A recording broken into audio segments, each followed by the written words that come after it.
السلام عليكم ورحمة الله تعالى وبركاته. هذا الفيديو الزوجي. اليوم سأعطيكم برهان، أول برهان بأن مكة المكرمة في الجزائر. السلام عليكم. كما شفتوا البداية ديال الفيديو، هذا الشخص جزائري عايش في الجزائر قال لكم ان غيعطيكم برهان ان مكة المكرمة كاينة في الجزائر. انا نطلق لكم الفيديو واسمعوا مزيان. السلام عليكم ورحمة الله تعالى وبركاته. هذا الفيديو الزوجي. اليوم سأعطيكم برهان، أول برهان بأن مكة المكرمة في الجزائر. اسمعوا مزيان. سيتعطينا البرهان. تسمى بسيدي بالعباس. يمر عليها واد اسمه واد مكرة. واد مكرة. انظروا جيدا. كاين بالعباس. شوفوا معايا مزيان.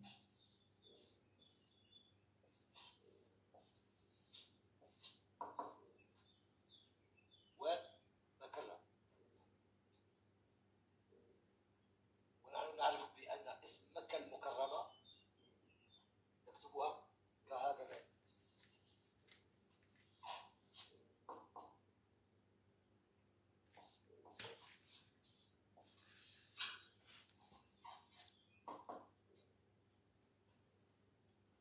مكة المكرمة.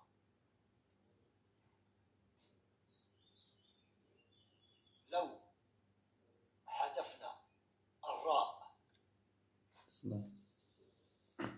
العلم الماتيماتيك في اللغة العربية، لغة الاختزال، سنقرأها واد مكة. واد مكة. استفدوا. إذا حذفنا الراء،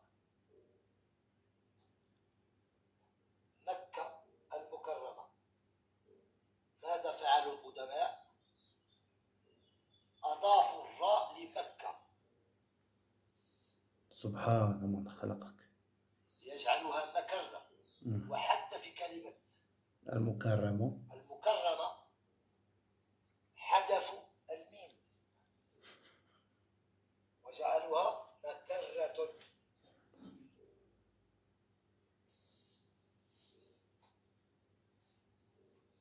وأنا أقولها أمام رب العالمين: حسبي الله ونعم الوكيل في الأوائل الذين حرفوا كلمة مكة إلى مكرة، وسرقوا الدين الإسلام من الجزائر وذهبوا به إلى الشرق الأوسط، وزعموا بأن القرآن نزل في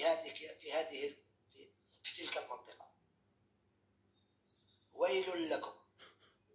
ويل لكم. أين المفر؟ وفي الحلقة أين المستقر؟ سترون بأعينكم الجبل فيه اسم مدينة. والسلام عليكم ورحمة الله تعالى وبركاته. كيما شفتوا الفيديو، هاد الناس هادو مولفين، حنا كنقولوا لهم جوج في عقل، دابا ولاو 1000 في عقل.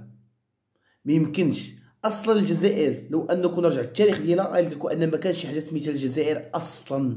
ما كانش حاجه سميتها الجزائر ما تعرفات حتى سنين القرون الاخر عام تعرفت الجزائر. هاد السيد يا هارب من السبيطار الحماق في الجزائر، ديال الجزائريين كلهم دايرين بحال هكا. تخيل خدا جوج كلمات وخدا جوج حروف شدو ملصقهم، ولكن الحمد لله حنا كمغاربه كنفتخروا بهذا الشخص هذا، وارتاحينا ان قرب لينا مكه، جابها من السعوديه وجابها حتى الجزائر. مبقيناش نتعذبوا نضربوا المسافه طويله تل مكه، ما بقيناش نخسروا المصاريف بزاف، نقدروا ندقوا عليهم في الحدود وندخلوا نمشيو لمكه. الله يجازيهم بخير. وقال لكم ويل لكم اين المفر. لا حول ولا قوه الا بالله.